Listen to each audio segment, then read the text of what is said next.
All right, now it's time for an exercise. So download the file I have attached to this lecture. That's exercise.js. Let's see what's happening here. Here we have some code that is written based on the callback-based approach.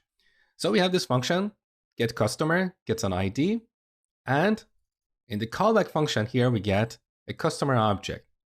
We do a simple console.log. Now, if the customer is gold, we're going to get the top movies. And here we have another callback function. The argument here is the list of top movies. At this point, we do another console.log. And then finally, we send an email to this customer with the list of top movies. And when we're done, here we have another callback function. In this function, we have a simple console.log statement. So let's run this application and see what happens. Node exercise.js. So it takes about 4 seconds to get a customer. I changed the timeout so you can see more clearly. Here's our customer object. Then we get the top movies. And finally, we send an email to this customer with the top movies. So here's what I want you to do. I want you to rewrite this code using async and await. So pause the video, do this exercise, and when you're done, come back and continue watching. All right, in order to use async and await, we need to modify our functions here, like getCustomer or getTopMovies, to return a promise. Once a function returns a promise, then we can await it. So, starting with this getCustomer function, first I'm going to remove the callback. Then I'm going to return a new promise.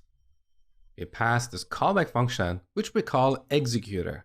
So this function that has two arguments, resolve and reject, we call this executor, okay?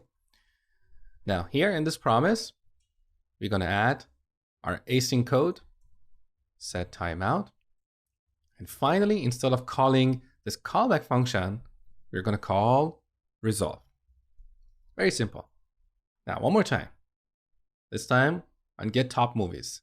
First, you remove the callback, then return a new promise with resolve and reject.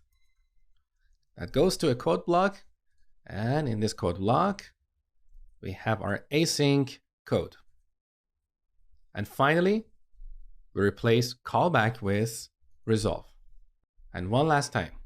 For send email function, again, we remove the callback, return a new promise with resolve and reject,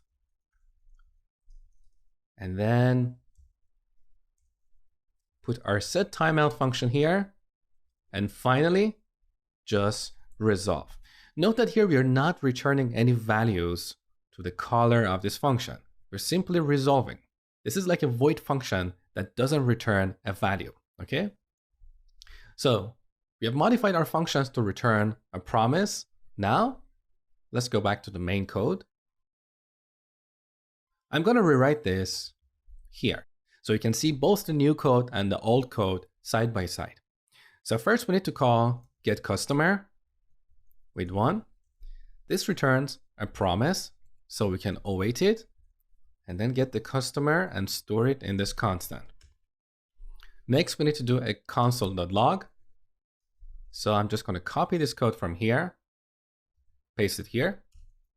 Then we're going to check if customer is gold.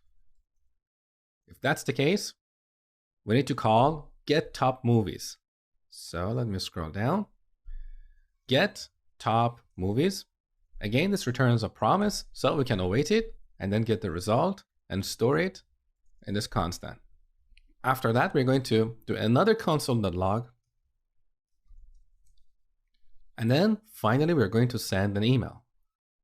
So we call send email, give it two arguments, customer.email, and these top movies object. Again, this returns a promise, so we await it. And when we are done, we're going to do another console.log like this. Now, I told you before that whenever you use await, your code should be inside of a function that is decorated with the async modifier. So here I'm going to define a function. Let's call this notify customer. You could call it anything, the name doesn't really matter. So then we move all this code inside this function and finally decorate this with async. And then we call this function here, notify customer. So now let's compare the new code and the old code side by side. You can see the new code is much easier to read and understand. So let's comment out the old code, run the program, and make sure everything works as we expect. So Node exercise.js. It takes about 4 seconds. Here we should get a customer, beautiful. And then we should get the top movies. Here it is, perfect. And finally, we should send an email.